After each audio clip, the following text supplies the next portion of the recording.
I want to urge you guys, as much as you might hate your parents right now, as much as they piss you off, sometimes we don't get second chances in life.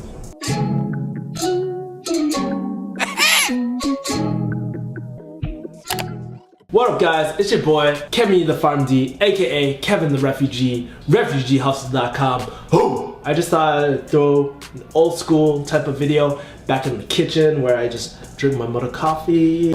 Mother good times, baby. You know, I just wanted to touch light on the status of my dad, man. The other day, I visited my dad and he's actually not doing too well. Dude, they were trying to prevent bed sores for him, so moving him around. I guess one of the tubes, I don't know what exactly happened, but he all of a sudden became really unstable. He's having AFib, all sorts of problems. He's on dialysis now. One thing that I sort of forgot about pharmacy is really the knowledge that we have. My dad was intubated and he had like blood like everywhere and stuff. And you know, for someone who's not a healthcare professional, it's really hard for someone to see. We brought my mom and my uncle there too, and man, they're like, oh my God, he looks horrible. And yeah, he's sedated, he's paralyzed, you know, and it's, so for someone who doesn't know what's going on, it's tough, you know, and I think that's the real benefit of being a pharmacist or being a healthcare professional is, you know, when your parents, we're all gonna go through, let's face it, we're all gonna go through this. We're all gonna see our parents go through, you know, get hospitalized or something. I think it's our job as healthcare professionals to really educate. Like, so I was telling mom, like, dude, imagine him being in all this pain from his heart procedure, right? His being intubated, so basically having a tube shoved down his throat. Dude, he'd be squirming around everywhere. And if he was so unstable where just a little agitation, they're just moving him, causes him to get all unstable and have AFib and all that sort of stuff, and his kidneys aren't working and shit. You know, like, it's better this way. Let him get the rest, and it's better this way than him experiencing all this pain and uncomfortable, being so uncomfortable, right? I don't know, I mean, even though I'm a healthcare professional and my brother's about to be a pharmacist too, man, it's still hard to look at. It's a lot harder to look at when it's your own blood because you don't really recognize them. You know, like I was looking at my dad and I kept on imagining like, dude, is this what he's gonna look like in the funeral home when we eventually bury him? You know, is this the face that I want to remember, you know? That's why I say, guys, man, like my dad for 40 years, he never took care of himself. He ate like shit, like seriously. I'm not gonna lie. I returned like 8 jars of mayo that I found in this closet, you know? And we bought real groceries for this family, but...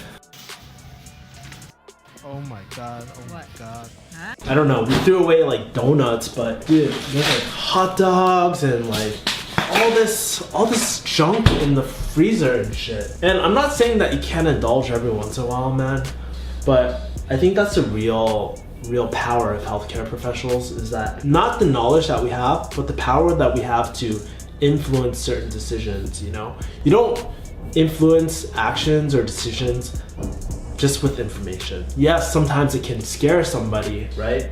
But when you feel like you're missing out on life, that's really hard, you know? And I feel like when in the pharmacy, like I've influenced a lot of people's decisions, like sometimes even non-medically related. Like I talk to my patients about Bitcoin or investing. They're like, oh, cool.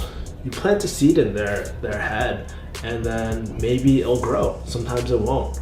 But I've talked about keto diets, you know, and how it worked for me, you know, and I'm not advocating that it's gonna work for everyone. Obviously, no diet's perfect for everyone, right? I think that's the real power of, you know, being a pharmacist or being a nurse. Like nurses have that really soft skill too, you know, where they have that comforting aspect. You know, I was talking to a nurse practitioner and then I was talking to RN.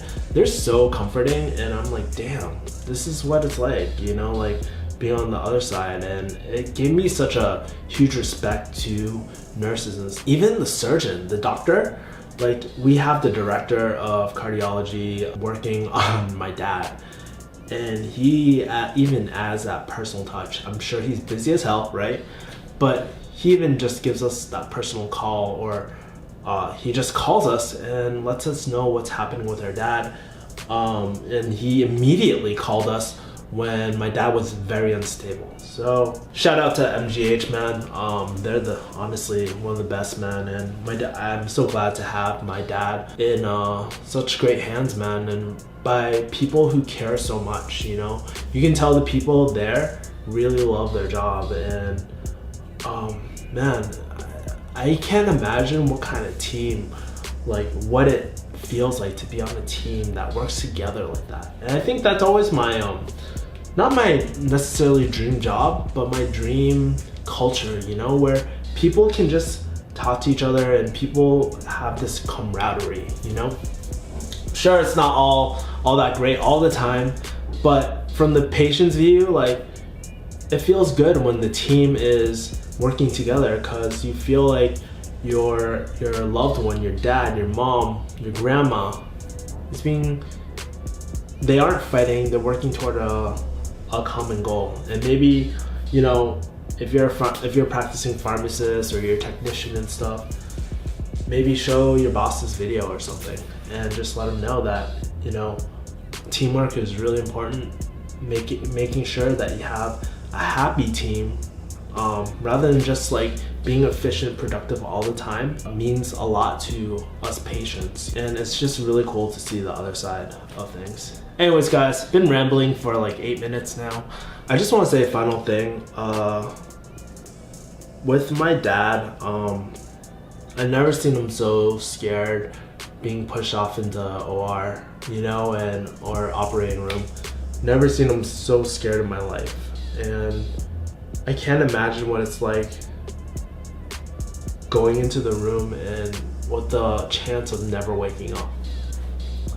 So I want to urge you guys, you know, as much as you might hate your parents right now, as much as they piss you off, sometimes we don't get second chances in life.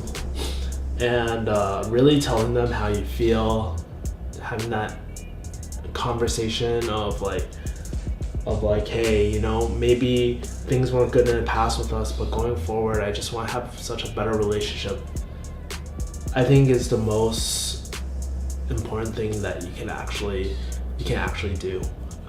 Because like I said, sometimes we don't get second chances. Whether my dad makes it through or not, I'm okay with it, because I at least got to talk to him. I at least got to have a heart-to-heart with him, man.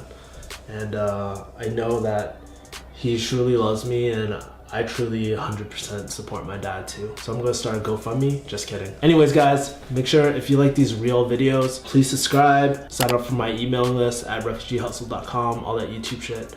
But anyways, I'm gonna end the video. Peace, guys.